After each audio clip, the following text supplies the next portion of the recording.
Hello, everyone, and welcome back to another episode of the Black Sand Journals, where we share our unique perspective of the gospel of Jesus Christ. Also talk about current events and pretty much anything else under the sun. How you doing, Kingston? I am doing great. Another day, one day closer to another mini vacation, so Yeah, can't complain. gotta love those. We had an opportunity to celebrate not too long ago, Juneteenth. Then we had a little bit of pause, and this week, or at the end of this week, we're going to be celebrating the 4th of July. I had some thoughts on that as well, King, so I wanted to talk about a little bit about Independence Day here in the United States and maybe some additional thoughts around our country. Anyway, let's start with a recap, shall we? Mm-hmm.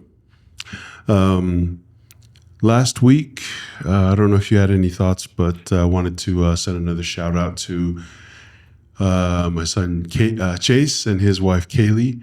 Celebrated their 8th anniversary, wedding anniversary this past week. Wish them all the very best in their future, of course, but it's been I don't know, man, it seems strange. You have been married for 8 years as well, King, right? Yep. Yeah, coming up in November. Yeah. And a lot of things have happened in 8 years. Along with that, we had an opportunity to babysit their 2 girls. And I like that mostly because it's a good reminder to us that we're too old to be raising kids. So thank you, Chase and Kaylee, for trusting us with your 2 beautiful daughters. We had a great time with them this past weekend. Took them to church, and Mom got to sit in primary for the first time in a very long time. I haven't had a chance to sit in primary I think I tried to substitute a few months back, but they kicked me out because they found someone better. But we also this past week with the girls had a chance to go and catch a movie. And can I just say, let's please stop doing live action movies, Disney. I think we're done with those. They're just not fun. Actually, the movie itself, I thought they did a wonderful job, but just stick to animation. Yeah. Yep. Any thoughts on that, King? Or just, come up with something original. Yeah, I think that's it. I mean, I think they did a phenomenal job with How to Train a Dragon, but we just like to see more original material. That was the live action thing is cool, but it's like you haven't done anything but live action since those originals were released. So it's like you had something in between and be like, okay, then we can take it. But yeah, I'm just like which on the other hand, I went and saw the F1 movie. Oh yeah. Phenomenal. Like, it's a great, I wouldn't say it's not like groundbreaking, life-changing cinema, but it was a movie for movie's sake. It was just like those old school summer blockbusters that you went to. You got teleported to a different world for 2 hours, and it was fun. The music was catchy. There weren't any overlying messages trying to be pushed on you. It was just nothing cringeworthy. Yeah, it was just a couple of dudes, and they actually played, and it was without being inclusive. They were extremely inclusive. That's cool. Like, they didn't have to shove it down your throat, but they still were like, hey, all these people are here trying to make this thing work, and that's how the world works. And it was just like a cool way to just take it off. They didn't have to demonize the main male character and all that classic message stuff recently. But so I loved it. I thought it was fun. I know nothing about F1, but it was still a fun movie to sit through, and good old classic story arc and beautiful visuals, and that's all you really need. Nice. I think I'm gonna have to check it out because I think the last big summer blockbuster I went to was Top Gun. Yeah, and so this is the same director. Yeah. Okay. And so it's everyone that watched it. I still need to go watch the Top Gun movie, but everyone that watched it said you can tell it was made for the same purpose by the same person. So. Yeah. No, that's great. Speaking of, man, it's been, like I said, it's been a long time since I've seen a good summer blockbuster or anything original. And that just took me back to the days when we were kids. We looked forward to the summer because that was one of the things was going to see blockbusters or we're also in the this festival season, I guess. We were at Lehigh Roundup Rodeo parade, and we also had Pleasant Grove's Strawberry Days. We're gonna have Steel Days here coming up soon. Swiss Days up in Midway. So quite a few things. If you're a resident of the Salt Lake Valley and you want something to do, lots of fun there. Probably want to avoid West Valley. We had some, very, very sad event that happened not too long ago where there was some shootings. And you boys grew up in West Valley. That's why I chuckled, because that was always like that was the thing. The joke. It was the joke to be, oh, West Valley, but now it's become a reality to where it's like no one can trust going to West Fest. And we thought it was bad when we were growing up, and that was just people throwing fists and had their dumb dogs out. And I always had fun going to West Fest. Yeah, and the fact that it's come down to teenagers pulling guns on each other. Yeah. That's a new low. That's unfortunate. Yeah. So, man, if you're not going to go there for the right intentions, which is to have fun, a nice family event, please stay home. We don't need you there. Yeah. Along with that, yesterday in Sacrament meeting, we bid farewell to that wonderful young man we interviewed a few weeks back, Toa Ofaingawe. He's headed to the Missionary Training Center here in Provo. Toa, we wish you all the best, and we're going to miss you, man, a lot in the ward and just in our community. We wish you all the best, and I hope to see you later on this year when we travel to Samoa. And then we had a big announcement on the football front, especially here in the Wasatch Front. Rider Lions committed to BYU football. Biggest recruit ever, from what I hear, for BYU football. That's on the heels of BYU basketball signing a number of great recruits, including AJ DeBansa, who is kind of the marquee player for BYU basketball in the future.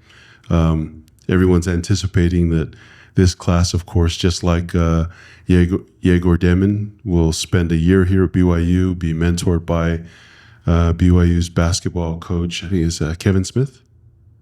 Is that it? I think it's Kevin Smith. Correct me if I'm wrong in the details or in the comments below. BYU basketball coach, but AJ DeBansa. Kevin Young. Okay. One of those Smiths are young. So.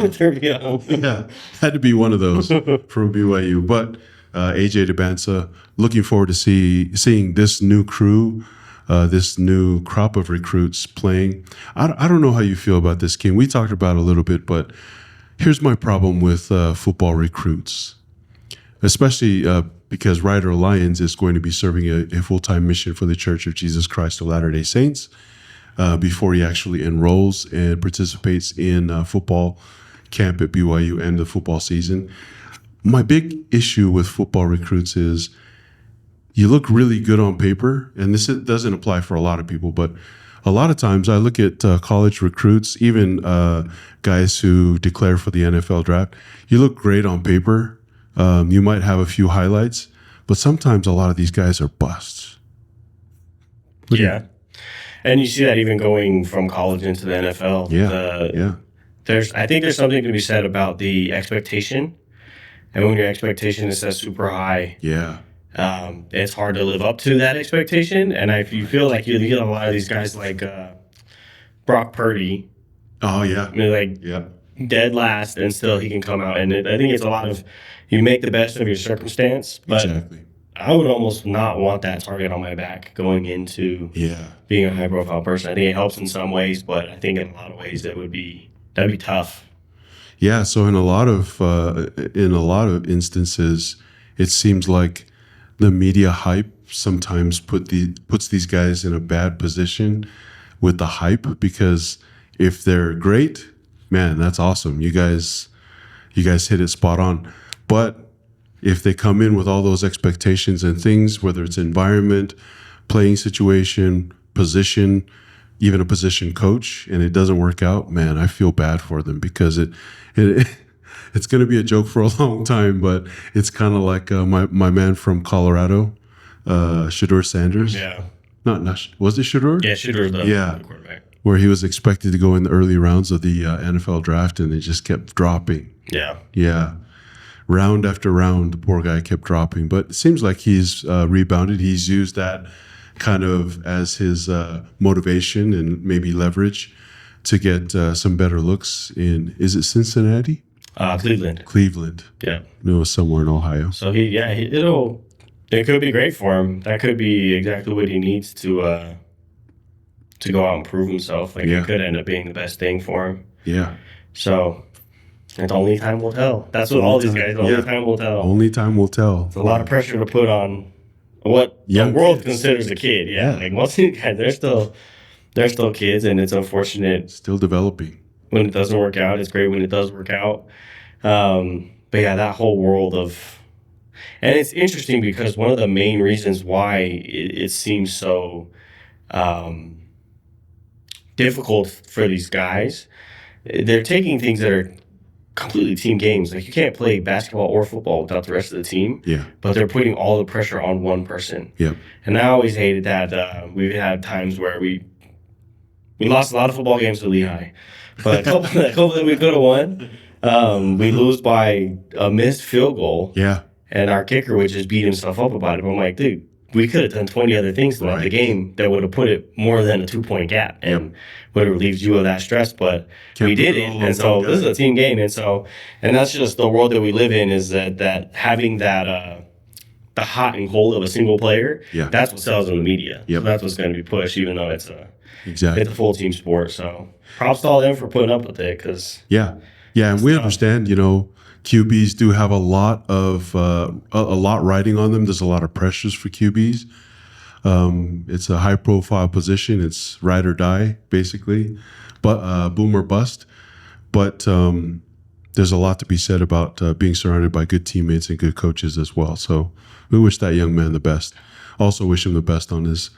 Now, the guy said he's going to serve a 1-year mission. That's what everything I've seen, but I have yet to see. I haven't really gone into deeper maybe research on it, but promised something that we don't know about. I don't know. Well, and I know that there is a stipulation with service missions. The service missions can be here, so maybe he's opting for the service mission, which I think will be great. If we can allow the church to mold that culture a little bit to make service missions more. Not just, they're obviously accessible, because all you got to do is check the box and you can do what you want. But to make it more culturally, like, kosher. Exactly. Because I know a couple guys who were in high school whose faith kind of just, like, fell flat after they came home from their mission for good reason. Like, they didn't feel ready, or they wanted to do some things to fix some of their personal aspects of their life, and so they came home thinking that was the right thing to do. Yeah. But then the Utah culture of the church was like, "Oh, so you should just not even come to church anymore. Yeah. We're just all gonna look at you weird." But I'm like, he did what he was supposed to do, and he tried his best. He went out there, and it's like, when you, again, expectations, just like the athletes, when you put an expectation on an 18-year-old kid to have a full-blown testimony, go out and live in the world by himself for the first time with other knucklehead 18-year-olds in a foreign land. It's like, that's a crapshoot of whether that turns out good or beneficial. So, because a lot of it has to do with you're there to figure out who you are, on top of teaching the gospel of Jesus Christ. And I think that's one of the toxic traits, we can call it that, of this Utah culture with missionaries especially. Or even someone who has this expectation of going on a mission, coming home and getting married in the temple, and that doesn't work out. And all of a sudden they're a pariah in their community. It just sucks, man. yeah. But to those of you who are in those situations, I would say, I don't know how you feel about it, King, but I would say the only opinion that matters to you in that moment should be your Lord and Savior, Jesus Christ. And you. Who cares what everybody else says?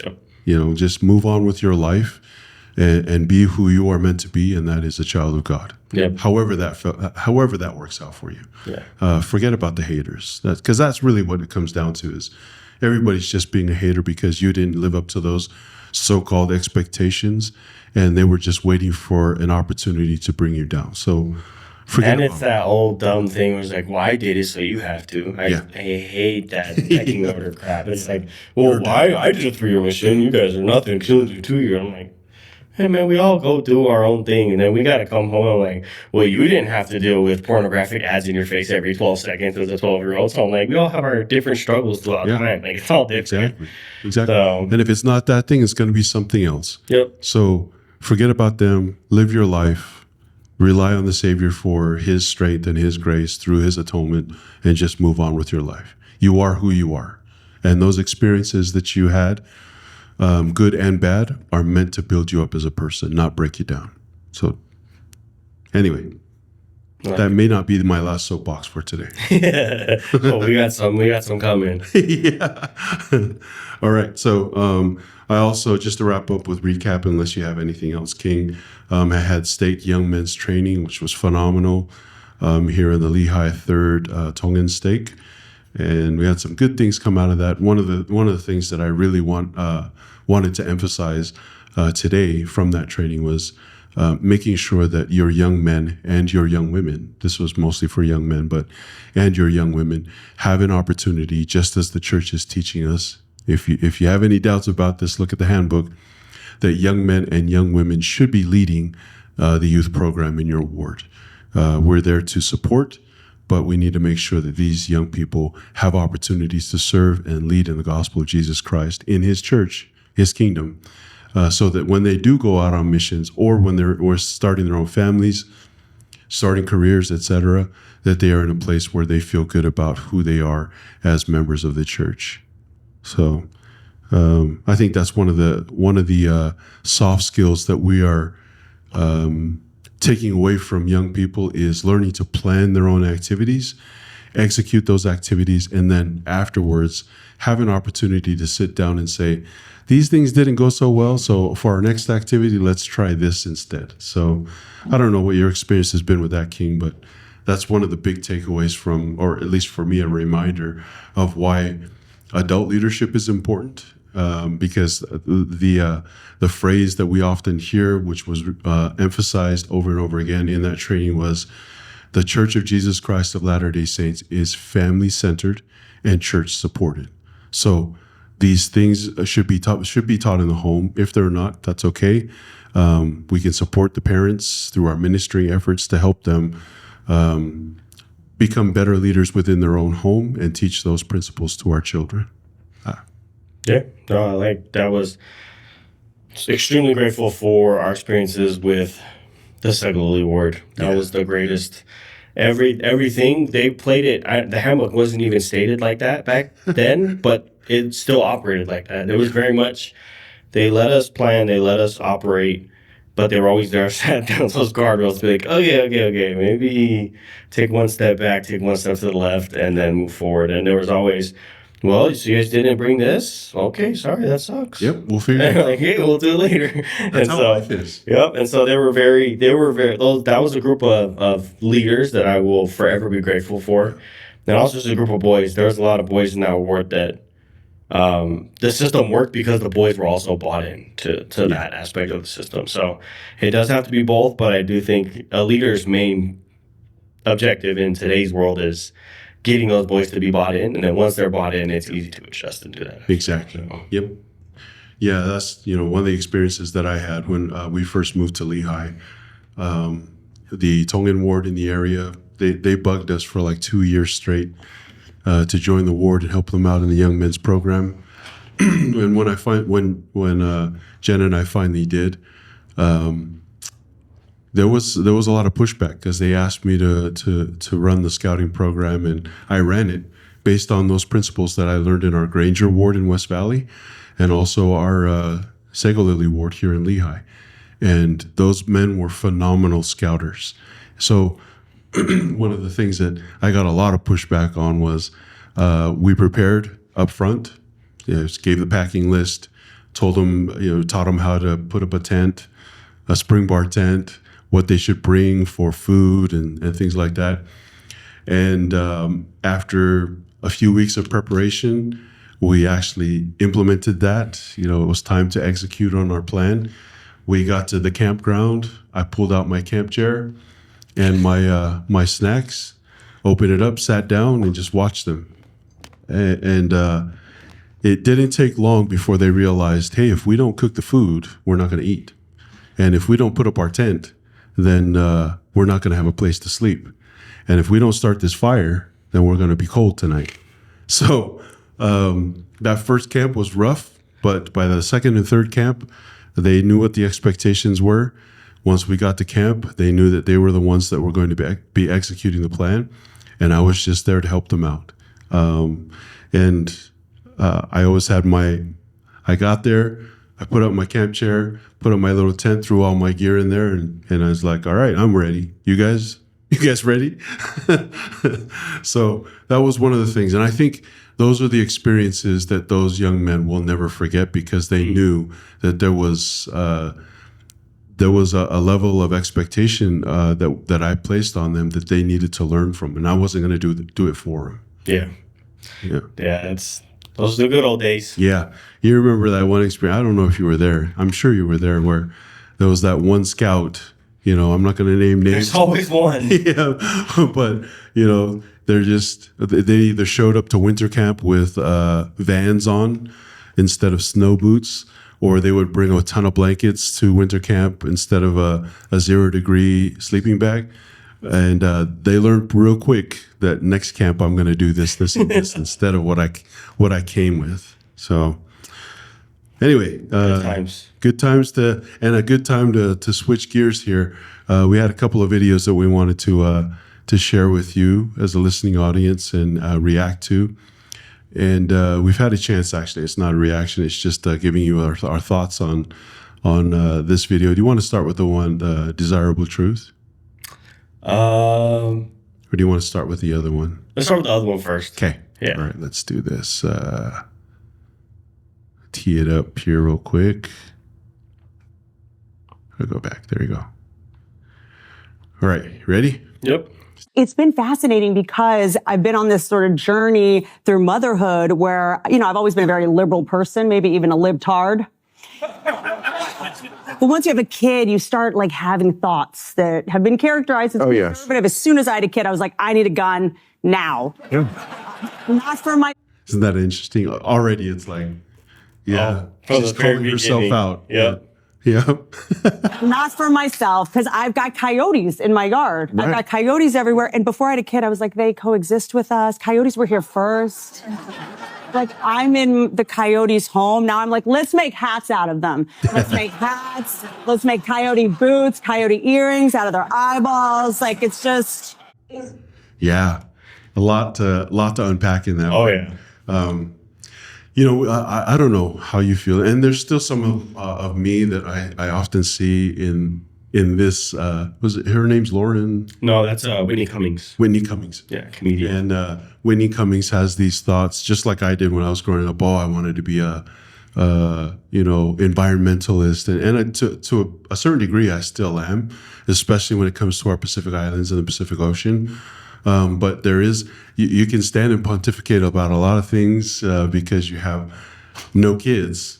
But once you have kids, you realize, oh, I think some of my views are a little more conservative than I thought, because it changes your whole perspective of how you live your life, and how, in this case, in this example, she's like, yeah, coyotes are pretty until you have to do something about them, and that you want to protect your family from them. Yeah, and I think the number one thing is, when you're single and when you're doing your thing, you like to think you care about other people. Yeah. And you like to say and believe that you care about other people. Right. But and I think this is just my personal opinion, until you become a parent, you don't truly understand what it means to care about something outside of yourself. Right. Because your DNA, everything in you is just telling you, okay, this being, if you're a normally adjusted human being, this little being now is my problem. Yeah. And I have to take care of this. And everything in the external world now becomes secondary to you taking care of that. Doesn't matter nearly as much as... Oh, yeah, it doesn't. And it's funny because it's just once you become a parent... You can even say that about marriage. Once you marry someone, you love them that much, you'll do everything in your power to protect them and provide for them. Yeah, and it's still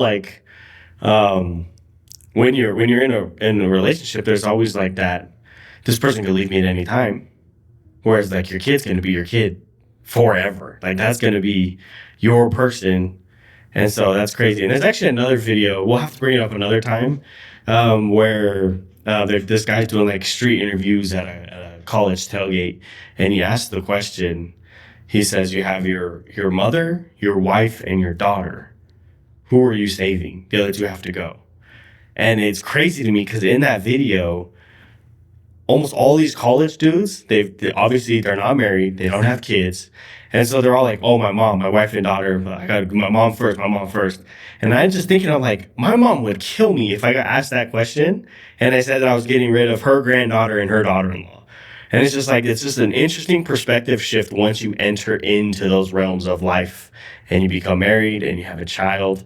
And it's funny how many things don't matter once you find those little tiny things that do matter. Yep. Yeah. Well, let me remind you or the listening audience about something that comes directly from what we all believe as members of the Church of Jesus Christ of Latter-day Saints to be actual scripture. And that's the family, a proclamation to the world. And one of the paragraphs says this: husband and wife have a solemn responsibility to love and care for each other and for their children. Children are an heritage of the Lord in Psalm 127, verse 3. Parents have a sacred duty to rear their children in love and righteousness, to provide for their physical and spiritual needs, and to teach them to love and serve one another, observe the commandments of God, and be law-abiding citizens wherever they live. Husbands and wives, mothers and fathers will be held accountable before God for the discharge of these obligations. That's pretty serious. Oh, yeah. Yeah. And I think Whitney Cummings in this situation is starting to feel that little hint of, yeah, it's more than just me. It's about these wonderful people who are in my life that I love and cherish and I need to protect and provide for. And it's crazy when you can look at your children and not feel like there's a lot of people in my life that I am obligated to, and it feels like such a burden.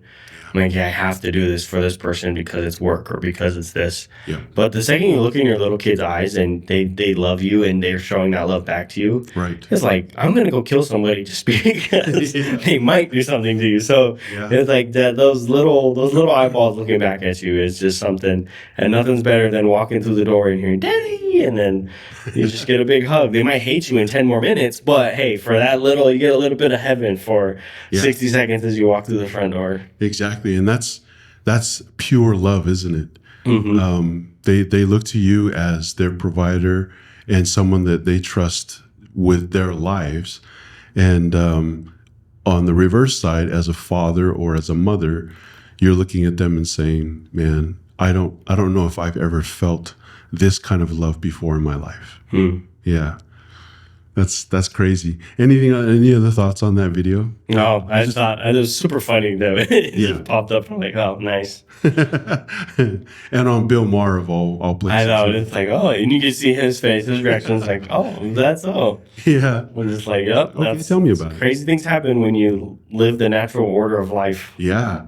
And I don't know, this might be a stretch for everyone, but I kind of look at now that you boys are all grown and raising families on your own. There's that part of me now, and I think that was the perfect time for me to be serving in the young single adult wards. But I look at that same concept, those same thoughts with the people that I'm surrounded by. You know, the two great commandments: love God, and then love your neighbor. When I'm ministering to people, and I think of this when I'm also around my friends, and it's definitely a different layer. But when I'm ministering to people, those people that I love, those friends that I love as family, I extend that same grace to them as well. That I would do anything for them. But I don't know. Is that too much, or is that going too far, King? I don't think so. I think as much, because like there are times where it's like, 'Cause I would do that for my siblings. I'm sure you'd do it. yeah. Hopefully for all of your brothers. Yeah, no, I would. Yeah. And it's very much,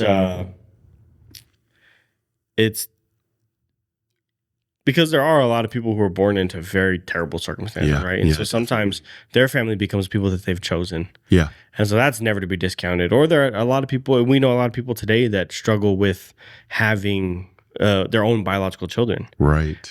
Just because of the way the world is. And I can go on a whole tangent about society and how that's just utterly destroyed our ability to reproduce. But all things considered, that's still that they can go and adopt, or they can take on the major role of auntie and uncle. But regardless, you do get to choose a lot of who gets that love and charity from you. And isn't it true that family or birth rates in general worldwide are dropping like crazy? Or am I just thinking? I think in most places, there are some places like India and East Africa that are still exploding, but the vast majority, especially the developed world, those places are very much tanking. That's why you see all these places in Europe where they're like, hey, well, if you're 30 years old and have 3 children, we'll give you this house for free. You just got to come over here and live here because there's no one living here. So there's a lot of that. So there's definitely a crisis among many countries of dropping birth rates. Yeah, definitely. And that's probably a good segue into the next video here. This one's from the Desirable Truth. Yeah. And this guy, he goes out and interviews mostly women, I think. Yeah, it kind of looks like from when I glanced over his channel. Yeah. And this one is very interesting because we haven't heard this take on life and family in a very long time. Oh, yeah. Okay, here we go. What's your age? 22. Are you single? No. How long you had a man? 5 years. And how long have you had a baby? It's almost 2. Was it with him or with somebody else? And already right there, you're like, Yup. why wouldn't it be with him? You're like, the fact that he has to ask that question, like, with him, or is it someone Exactly. like that is a sad state of society when it's like she's been with this guy for 5 years, and you still have to ask the question. Oh, so it's with baby? this guy, right? that's crazy. Yeah, that's So how much does he have to make to take care of you and your daughter? At least 1,000 a month. 1,000 a month? and right there, I'm not sure if he was surprised because the amount is so low, or if it's too high. But I mean, $1,000 a month in today's economy, that's not a lot. That's scraping to raise a family. Yeah. Diapers, wipes. Now, how much would you say a man has to make annually to take care of a family of 3? Annually, overall, at least 30 grand a year. On just a baby? Or, Expense you would need for a stay-at-home mom and a child. but if he's spending $30K a year on both you and your daughter, how much more would he need to make to live comfortably? Oh, yeah, comfortable. That's comfortable. So a family of 3 could survive off of just $40K a year? Yeah. It's just not going to be a lavish lifestyle. But this economy sucks. Boom. It's just not going to be a lavish lifestyle. Yep.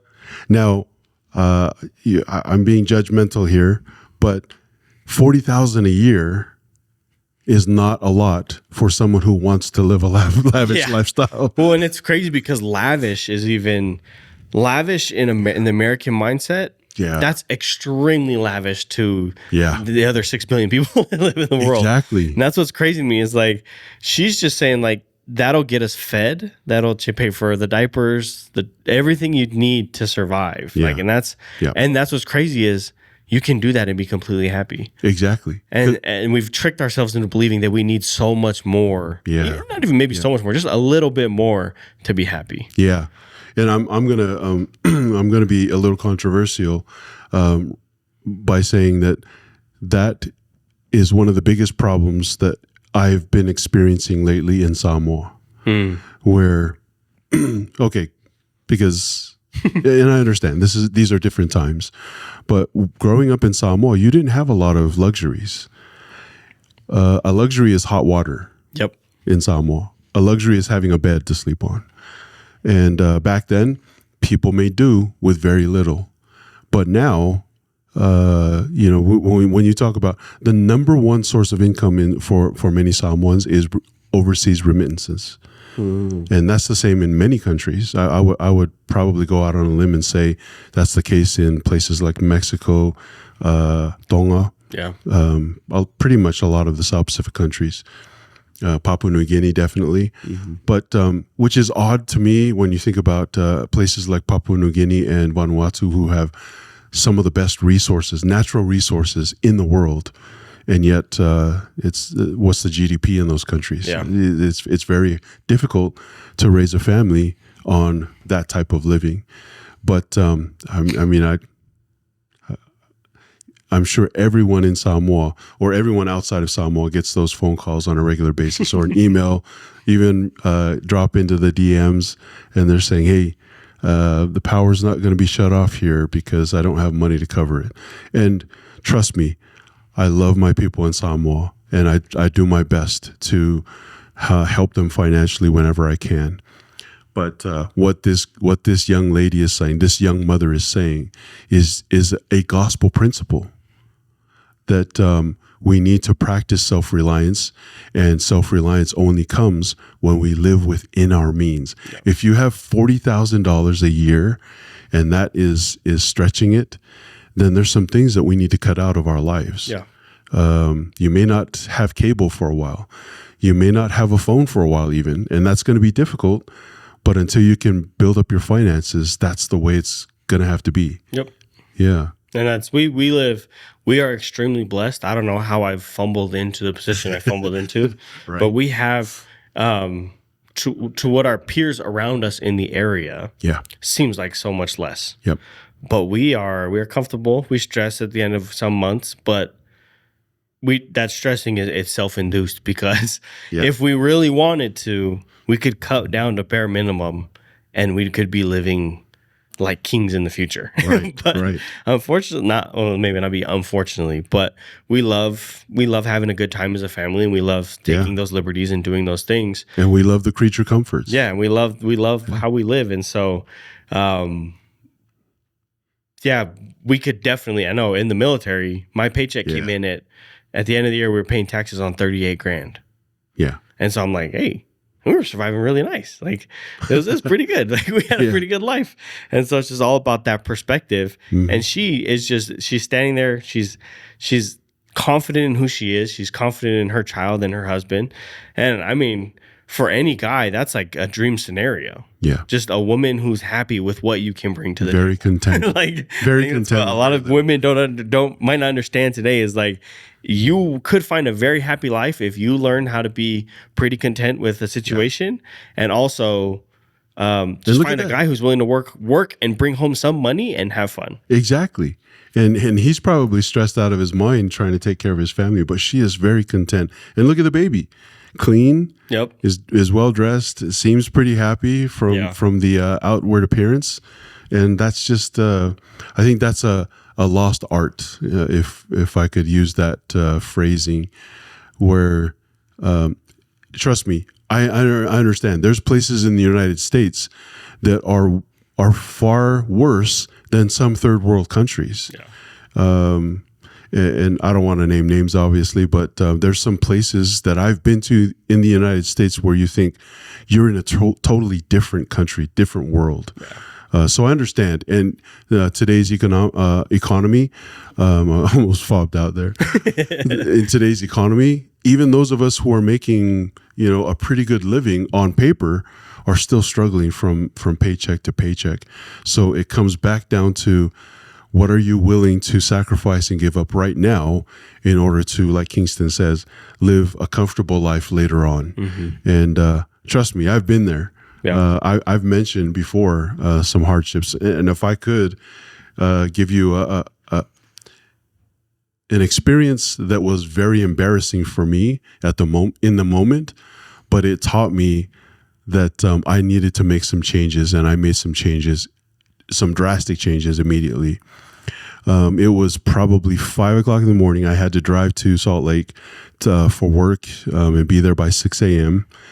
And I was out of gas. And I was like, I think I have enough in the bank to cover my gas. So I get to the gas pump and decline. My card would not give me any gas. So I called my boss and said, hey, I'm not going to make it in, and this is the reason why. It was one of the most embarrassing moments of my life, because I knew I had to face my boss and my colleagues the next day when I did have gas to drive into work. And I remember that evening Jen and I sat down and said, hey, we need to make some changes to our finances, to our spending especially. And we had it rough for a little while. I think because when we first moved to Lehigh, King, I lost my job, and that was a tough time. I had to figure out how to make things work. I finally got a job, and it took us a little while to get our finances built back up after that job loss. So that experience, among many experiences, taught me that, hey, you can live a very basic life and sacrifice. And think about it. Well, I'll tell you, when I was a kid, going to fast food restaurants, any restaurant was a luxury. Mm-hmm. And everybody did that. My generation grew up where it was like, you rarely saw anybody eating out. Everybody bought groceries and cooked. And groceries are expensive now too. But everybody had to struggle from paycheck to paycheck until they got to a place where, all right, I think it's okay to take the kids out and splurge a little bit. But that was very rare. Well, because you even think about it throughout the history of mankind, what people had the luxury of sitting at a table and have someone else make and bring you your food. Yeah. It was very rare. Prior You had to to be 100 royalty. years ago, you had to be someone of a very high status. You had to be and royalty. Yeah. Like, it's crazy to me. People take for granted the fact that you can walk up somewhere, say, hey, make me this, here's some money, and then they make you your food. The fact that that's just readily on demand, that alone is a luxury. Yeah. Or the fact that you can even just go to the grocery store and all your produce is picked, set down for you. You just got to put it in a bag. You can get a freezer ready-made meal that you throw in this magical machine called a microwave, and you have food in 60 seconds. And so it's like all that is just luxury. Whereas Tastes terrible sometimes, but it's easy. if you want to, it'd be an interesting social experiment for someone to go and realistically live. Because I think you could if you'd be eating rice and chicken and spaghetti for a long time. But it's 100% possible. Yeah, that's what they do in countries south of the border. Yep. It's rice and beans every day. Yep. But And then you get a little bit of chicken on a holiday. Yeah. It's like that's what it is. But you also, I mean, this is going way off tangent, but on a different tangent, sorry. But you look at some of those countries that are in those situations, very healthy, very healthy lifestyle. And very happy. Yeah, very happy. A lot of those people are, that's what I saw a lot in Samoa when we went to Samoa as a family. Yeah, yep. It was a lot of happy people, and they were just kind of chilling. Yeah. They were eating their taro and bread, and they're just like, yeah. Yeah. Cool. And that's a good point, King, because I've taken people to Samoa with me, first timers, and they have looked at the life and they're thinking, man, what way can we give them jobs? I'm like, They're fine. they're fine, bro. They eat from the mountains what they plant Yep. and what they grow as far as livestock or poultry, whatever it is, and then if they need it, they'll supplement that food with what they grow, what they get out of the ocean. Yeah. And that's the way we grew up. And man, to this day, that is my favorite food, is stuff that is sourced naturally from their crops and from the ocean. Yeah. Yes, it's just clean living right there. Anyway, any other thoughts on that one? No, I think that's I can even bring it back to wrap up with a little bit of our weekend update. We had the pleasure of going up and spending the weekend in Dingle, one of my favorite places, because it gets back to a lot of those things where it's like you don't need the big. I love when we go and we just have the opportunity to sit and do nothing really as a family and just hang out, grill, make whatever we can. And then just eat. I noticed that I eat a lot less, and you're moving a ton. I'm moving a lot more. So I'm like, dude, and there's a lot of sweat. But I mean, this last time I died from allergies. But hey, we aren't all built for the mountains. I'm just trying to force myself into the mountains. But you're in God's country. You're in a beautiful place. You get to breathe clean air, and there is no light pollution. There's no pollution. In general, there's no sound pollution. Yeah, there's no sound pollution. You look up at the stars because you can actually see stars up there, and you're just like, man, this is such a beautiful place, and God's creations are incredible. So And just to follow along with that video with that young woman who's just that young mother who's just happy and content with her life and doesn't need a whole lot to be happy. Compare that, and I hate making comparisons, but the contrast is important in this case. Compare that to having a wedding in Venice, Italy, and inviting about 200 important people from around the world and spending $45 million. Yeah. Insane. That is insane.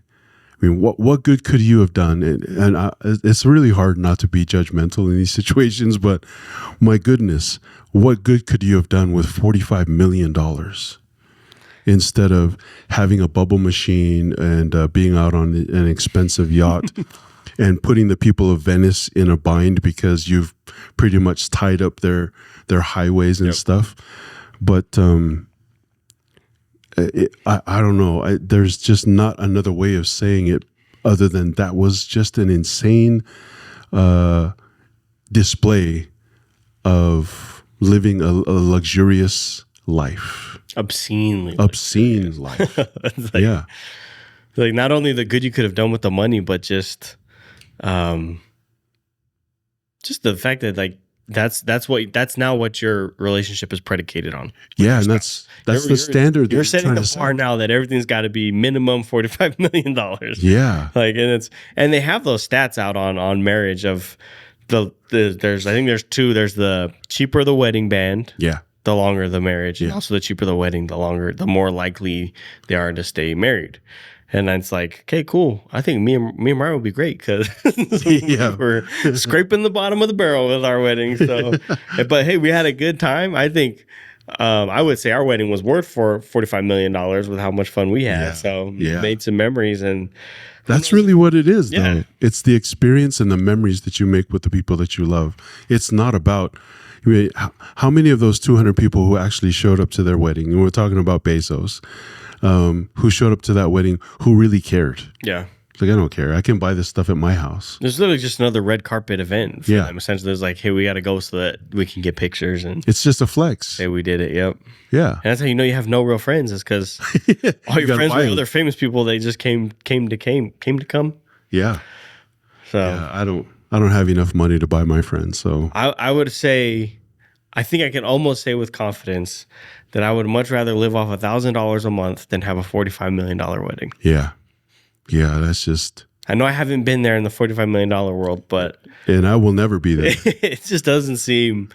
It doesn't. I've started to follow a lot of guys recently who are these streamer guys. They're kind of the shut-in gamer guys of the world. Yeah. But a lot of these guys, their net worth is pushing 10, 15 to $50 million. Which is crazy to me. There's one guy. His name's Asmongold. I think he's really cool. He's a very funny, goofy kind of guy. But he has very like neutral takes on a lot of things. Yeah. But this guy is very clearly a millionaire. He has over 1 million subscribers on YouTube, millions of followers through his different streaming platforms. Yeah. But this guy still lives in his childhood home that is filthy and covered in mold. Like he's just content. He just loves living. He barely spends his money. They've like his friends have had to convince him to hire maids to come and clean up every now and then. But he's just 100% fine. Just being this. I think he's from Texas or Florida, somewhere in the South. He's just totally fine. Just be like, I'm doing what I love, and I'm grateful for that. And he's like, but I don't need to spend a ton of money to do anything. And I'm like, man, if only. So that would be the wealth that I would want, is the wealth that you just don't see. It just gets tucked away back somewhere for security, and Yeah. outside of that, you just live a very simple life. That's just, number one, that's the way the world is now. It's like you're making that much money Yep. just sitting in your basement or in the dungeon somewhere, just doing gaming. But that reminds me of this. If you have a chance, this is a plug for this show. There's a movie / documentary on Netflix called The Remarkable Life of Evelyn. Have you seen that one? No. I think it's a Swedish, or he was raised in Sweden or something like that. anyway, it talks about this guy named Mats Steen, and he was born, healthy, a young man, and round about the age of 14 or 15, he contracted this. I can't even remember the name of this illness or terminal illness that he contracted, and he was able to build this online community in World of Warcraft. And the reason I bring it up is because it was the total opposite. He didn't make any money, but he built this community where he was able to help people who were going through some type of mental health issues, were depressed, or there was even a mother and a son who were having some conflicts between the two of them, and this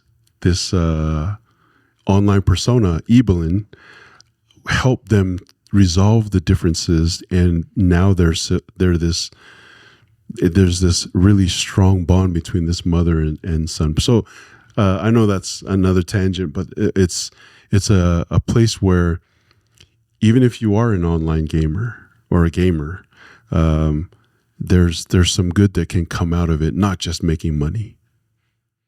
Yeah.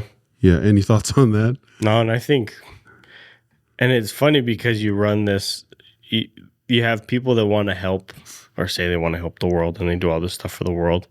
But I think sometimes it's best to help your world. Yeah. And I think if everyone just helped their own world a little bit more, I think the world would be a better place. If you cared more about just propping up the people around you and doing the most good for the closest people in your life. Yeah. If everyone did that, then all of our problems are solved. Yeah. And don't get me wrong. If you're listening to this, I would love to get my paws on $45 million. I mean, and just because Mom and I have this wild dream of retiring early and then going out and serving missions for the church or doing good somewhere, somehow, as a way to not only teach the gospel of Jesus Christ to other people, but also to just be of service to other people. And so it's not a bad thing to earn money. It brings a lifestyle that allows you the flexibility to actually do those types of things. But again, the other side of the coin is you don't need that you don't need a lot of money to go out and serve other people. It just gives you that luxury of having the ability to do so, or the time to do so. So, speaking of which, one of the things that it came across my feed as well is there was another video. I think I sent it to you, King, when we were going to have a discussion on connections, like online connections, and how the real connections are a thing of the past. And we've known this. I have over 1,000 friends on Facebook. Yeah. And I think only 20% of them are my real friends. A lot of times it's just curiosity. People will add you on Facebook or any other social media platform will add you just because they're curious about you. And even with starting this channel, we have another Instagram account specifically for the Black Sand Journals, and people are adding us on a regular basis. And it's just I don't know. I bring it up because it's just odd, because I love a pure connection with a person. And I am the type of person that it takes a while for me to warm up to people. I'm pretty open and welcoming to people when I meet them for the first time. But I have a very closed group, a very closed circle of individuals that I trust on a regular basis, that I interact with regularly. And I think that's one of the closing thoughts I wanted to share with the audience is, as you're making connections with people, just to make sure that they're pure, that they have a gospel-centered approach in those interactions, and that you're doing something to help other people come closer to Christ. What are you thinking? Yeah, I think that's the root of our happiness, is if we're, like I said, the people closest to you, the 5,000 people on your social media, they're not close to you at all. No. But if you can really cultivate those relationships of the 25 to 50 people closest to you, Yeah. and make those 25 to 50 people feel better on a day, then I think that's mission accomplished here on earth, because it's a lot easier to touch 50 people than 7 billion, 8 billion people. So yeah. And isn't it a lot easier to have people hate you? yeah. Oh, trust me, it's way easier to have people hate you. It seems like all the guys making a lot of money online are the people that say things that people hate. Yeah.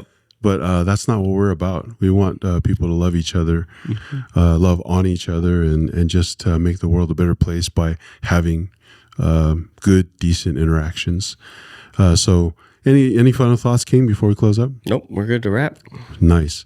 All right. So once again, before we close things out, please, maybe this is a call to action, an invitation to everyone, is just make sure that your interactions with other people are wholesome, that you provide them with something of real value, which is your love, your charity, and your ability to serve other people. That's what, to me, is what's going to matter most to me. I hope when I die that people will remember me for the things that I helped them with, not the things that I gave them. Which is probably a very small number as well. But please, if you would, especially if you're a first-time viewer of the show, please comment, like, share, subscribe. I've had some wonderful feedback from people, mostly face-to-face, who have learned a few valuable lessons from listening into the channel. But more than anything, I just like to hear that people are watching and that they're having an opportunity to share the same things with family members, friends, etc. So please, again, if you like this episode, please like it, share it, and comment with any questions. And if you have anything that you'd like for Kingston and I or the Matua boys to talk about, please send us an email at theblacksandjournals@gmail.com, or leave a comment below, and we will respond to your comment as well. We love you all. And remember that all things are possible through our Lord and Savior, Jesus Christ. See you next time. Wish you were here by my side.